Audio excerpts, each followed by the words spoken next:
뜨겁게 기도를 했는데 다리 좀 나으셨나요? 우리 믿음으로 한번 일어나 볼까요? 다리가 불편하셨는데 이제 믿음으로 우리 몇 발전 믿음으로 조금만 걸어 보세요. 감사합니다. 계속 믿으셔야 돼요. 믿으셔야 돼요. 계속 믿으셔야 돼요. 믿음으로 걸으셔야 됩니다. 근데 계속 믿으셔야 돼요. 감사합니다. 네, 그래서 휠체어 타고 오셨지만 가실 때는 그렇게 걸어서 조심히 내려가시기 바랍니다. 믿음으로 완전한 치유를 꼭 믿으세요. 아셨죠? 아멘. 감사합니다. 할렐루야. 그래서 계속 믿으시기를 바라고, 그래서 완전하게 치유되실 하나님을 바라보시고 계속 또 기도하시기 바랍니다. 오늘 하나님께서 주신 말씀은 갈라디아서 2장 16절에서 20절 말씀입니다. 우리가 이제 그리스도 안에서 이제 새롭게 되었습니다. 그래서 이제 내가 육체 가운데서 이제 산다는 것, 나를 위하여 자기 자신을 버리신 하나님의 아들을 믿는 믿음 안에서 사는 것입니다. 그래서 우리가 이제 예수님을 믿고 있습니다. 그런데 예수님을 믿고 우리가 죄를 여전히 짓고 있지만 그럼에도 불구하고 하나님께서 내 안에 계시다라는 것을 반드시 믿으셔야 돼요. 성령의 열매를 이제 구하셔야 되는데, 우리가 생각했을 때에 우리가 죄 지으면 하나님께서 나를 버리실 것 같고 용서하지 않을 것 같은 그런 죄책감이 들 때가 있습니다. 근데 우리의 믿음을 굉장히 회방하는 것이 뭐냐면 죄책감이거든요. 그래서 이제 상처받은 것에 대한 분노 더하기 죄 지었다는 그 죄책감이 하나님과 우리의 소통을 막는 것입니다. 그래서 두 가지가 있어야 돼요. 죄에 대한 회개, 그리고 상처에 대한 치유, 그 두 개가 있어야 되는데, 사람이 상처를 받으면 죄를 많이 짓게 되고 죄 짓다 보면 상처를 받게 되고, 두 개가 굉장히 긴밀하게 연결되어 있습니다. 그래서 마귀는 계속 우리를 시험 들게 하면서 죄 짓게 하고 그리고 상처를 받게 한다는 겁니다. 우리가 해야 될 일은 상처를 주는 환경 속에서도 상처를 안 받기 위해 노력해야 되는 거고, 죄 짓는 환경 속에서도 죄를 대적하기 위해서 노력하는 것입니다. 이게 당연히 어렵죠. 어려우니까 이제 이렇게 승리하며 사는 것은 당연히 어렵고 그것이 고난이고 또 고통입니다. 근데 정답을 얘기하는 것은 그 목표를 가지고 살아가야 한다. 왜냐하면 그렇게 고통받고 우리가 그렇게 노력하는 것이 하나님께서 보시는 믿음의 행위이기 때문에 그렇다. 그래서 죄를 지을 수밖에 없지만 안 짓기 위해서 노력하며 기도하는 것이 중요하고, 또 이 세상 살 때 상처 당연히 받지 않습니까? 근데 그 상처를 이기기 위해서 노력하고 치유를 계속 구하는 거예요. 그래서 계속해서 기도하면서 치유, 그 다음에 회개, 그 두 개를 계속 구하는 것입니다. 회개는 우리가 할 수 있는 거잖아요. 어떻게 보면 그러니까 죄를 고백하는 행위는 할 수 있는 거. 죄를 고백하고 용서받고 고백하고 용서받고, 이것이 하나님과 우리가 필수적으로 나누어야 될 대화고, 그리고 또 우리가 이제 상처를 받아요. 그러면 거기에 대한 치유는 하나님께서 하시는 거예요. 그러니까 하나님께 도움을 받는 부분인 것입니다. 우리는 믿음을 고백하고 죄를 고백해요. 하나님께서는 용서를 하시고 치유를 베풀어 주세요. 그래서 그 관계인 것입니다. 우리는 죄를 고백하고 우리의 나약함을 인정하는 것까지, 하나님께서는 죄를 용서하시는 것까지, 그리고 하나님께서는 치유하시는 것까지. 근데 우리가 감히 나 자신을 용서 못해. 그게 틀렸다는 것입니다. 용서는 하나님께서 하시는 거. 용서는 하나님께서 이미 하셨기 때문에 내가 나를 정죄할 필요는 없다. 그리고 내가 약해요. 스스로 치유 못해요. 그러나 그걸 부끄러워하지 마시기 바랍니다. 아직까지 나는 우울해. 아직까지도 나는 쓴뿌리가 있어. 그거 내 잘못 아니야. 하나님께서 하실 부분, 그건 믿어야 되고 하나님을 의지해야 되는 부분인 거예요. 그래서 우리가 지금 하나님과 어떠한 그 벽이 있냐면은 죄에 대한 죄책감. 물론 회개를 안 하신 분은 이제 회개를 해야겠죠. 근데 회개하신, 그리고 계속 기도하고 있는 분 안에서는 나에게 벽이 되는 것은 죄책감이다. 과거의 죄에서, 죄책감에서 벗어나기를 바랍니다. 그리고 과거의 기억에서 붙들려 있는 내 정신적인 그 문제들에 대해서 빠져나와야 되는 거예요. 아직까지 과거의 상처에 우리가 이제 붙들려 있는 그런 상태다. 그래서 과거의 어떤 쓴뿌리를 잡고 있고 과거의 미련과 기억들, 상처들에서 아직까지도 우리가 붙들려 있는 거예요. 마귀가 계속 죄에 대한 그 어떤 기억, 예전에 어떤 트라우마와 상처에 대한 기억, 죄책감, 트라우마 이걸 계속 얘기하거든요. 그렇기 때문에 그 트라우마들을 잊어버리도록 계속 기도하셔야 돼요. 근데 여러분 일단 여러분 잘못이 아니에요. 그걸 알아야 돼요. 내가 상처받는 거 내 잘못 아닌 거야.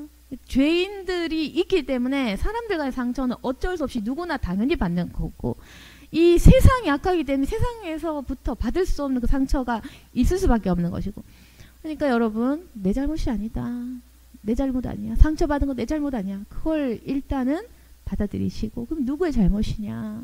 그 누구의 잘못도 아니라 악한 이 세상에 어쩔 수 없는 고난이다라는 것을 아시고 그럼 뭐냐면은 나는 약한 그런 어떤 상태에서 이제 하나님의 강함으로 거듭나야 되는 거야. 어찌됐든 나의 어떤 트라우마, 죄책감, 상처 이런 것이 뒤섞여서 이게 막 엉켜 있어요. 어떨 때는 우리가 열등감도 있고 우월감도 있고 자존심도 있고 교만도 있고 그런데 정말 열등감이 심해요. 자존감도 무너져 있어. 계속 섞여 있다는 것입니다. 예전에 잘못했던 기억과 상처에서 벗어나지를 못해. 일단 회개 한번 했으면 끝입니다. 그 죄 없어진 거예요. 그러니까 없어진 죄에 대해서 생각하지 말아라. 용서받은 이미 흔적조차 없는 죄에 대해서 자꾸 생각하지 말아라. 그것이 우리가 트라우마를 없앤 첫 번째 방법입니다.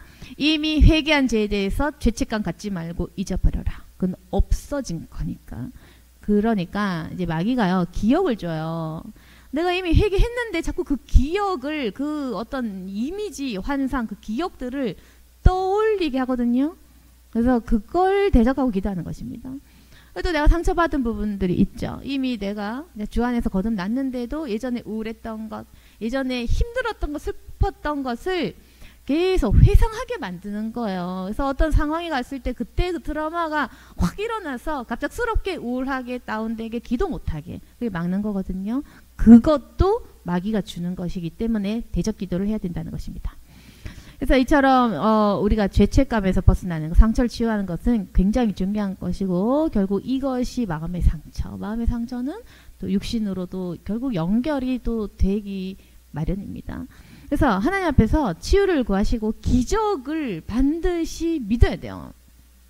이 세상 세상이 줄 수 없는 건 뭐냐면 죄에 대한 회개, 죄에 대한 그 용서를 이 세상은 나에게 줄 수 없어. 이 세상은 판단자가 아니죠. 이 세상 심판자는 오직 하나님이십니다.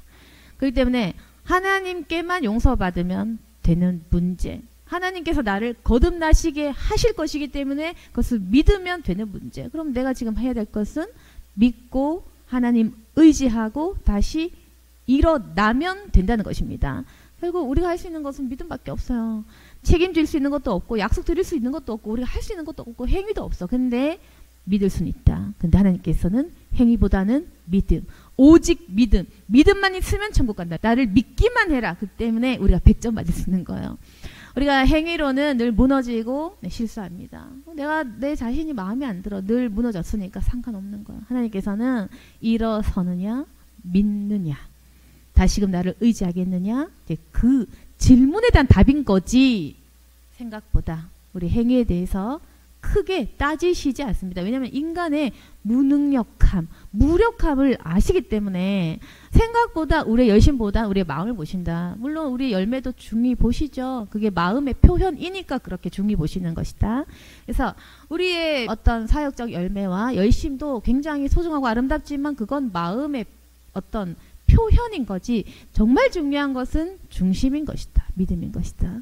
그렇기 때문에 오늘 우리가 알아야 될 것은 이제 성령의 열매를 구할 때 내가 나를 믿지 말고 내가 나를 의존하지 말고 반드시 하나님이 주시는 그 기적과 긍휼을 믿으시고 주님의 성령의 열매를 구하셔야 돼요. 근데 성령의 열매가 여러 가지가 있겠지만 결국에는 나 자신의 변화되고 거듭난 나 자신의 믿음을 드리는 것. 이제 필요한 것은 나를 사랑하사 나를 위하여 자기 자신을 버리신 하나님의 아들을 믿는 믿음 안에서 사는 것. 그것만을 하나님께서 원하시는 것입니다. 그래서 이제는 우리가 계속 회복을 위한 기도를 하시길 바랍니다. 그래서 일단 죄책감에서 벗어나시고, 일단 또 우리에게 하나의 문제가 더 있는 것은 기대를 잘 못해요. 기대하셔야 돼요. 믿으셔야 돼요. 나를 바꾸신다. 내 인생 바꾸신다. 내가 슬프게 살다가 기쁘게 살 수 있다. 그걸 믿어야 돼요. 그래서 어떤 거냐면은 오히려 너무 구체적으로 생각하기보다는 슬픈 사람이 기뻐진다. 우울한 사람이 평안해진다. 이걸 믿으셔야 돼요. 그래서 우리가 어떻게 보면 너무 탐욕적인 그 시선으로 보지 말고 하나님 돈 주세요. 하나님 우리 자녀 잘 되게 해주세요. 이렇게 보기보다는 기도할 때 하나님 내가 기쁘게 살 줄 믿습니다. 하나님 내가 진리를 누릴 줄 믿습니다. 하나님 내가 완전히 거듭나게 될 줄 믿습니다. 이렇게 좀 성경적인 기도를 하시면 그 믿음에 응답을 하시거든요. 그러면은 보세요. 우리가 행복하려면 뭐가 필요해? 당연히 다 필요하잖아요. 그건 따라온다는 거. 그래서 믿으셔야 되는 것은 나도 행복하게 기쁘고 즐겁게 살아갈 수 있다는 것을 반드시 믿으셔야 돼요. 그래서 그 믿음에 응답을 하십니다. 믿으셔야 됩니다. 반드시. 그래서 이제는 우리를 좌절하게 만드는 과거의 기억에 쫓아가지 마시고 우리 인생의 중반 또는 말년에 하나님의 기쁨이 나에게 임하도록 우리가 이 땅을 천국같이 살아갈 수 있도록 기도하시고 반드시 그것을 믿는 저와 여러분이 되기를 소망합니다. 아멘. 기도하겠습니다. 거룩하신 하나님 아버지, 이제 믿음 안에 살게 도와주시옵소서. 하나씩 하나씩 내 문제들을 열어가 주시옵소서. 소망합니다. 살아계신 하나님, 우리는 주를 의지하며 주를 온전히 붙들고 있습니다. 우리를 불쌍히 여겨 주시옵소서. 오늘 기도한 기도의 제목들 다 믿을 수 있도록 도와주시고 하나님 이제는 우리가 과거의 기억에 붙들려 살지 않도록 도와주시옵소서. 이제 주님을 믿는 그 믿음 안에서 살아갈 수 있도록 도와주시옵소서. 오늘 기도한 제목들 다 응답될 줄 믿습니다. 끝까지 믿을 수 있도록 도와주시고 하나님의 축복을 반드시 받아 누릴 수 있도록 도와주시옵소서. 이제는 주님을 믿고 의지합니다. 나를 책임져 주옵소서. 살아계신 주님의 거대한 긍휼과 사랑의 은총을 믿으며 예수 그리스도 이름으로 기도드렸습니다. 아멘.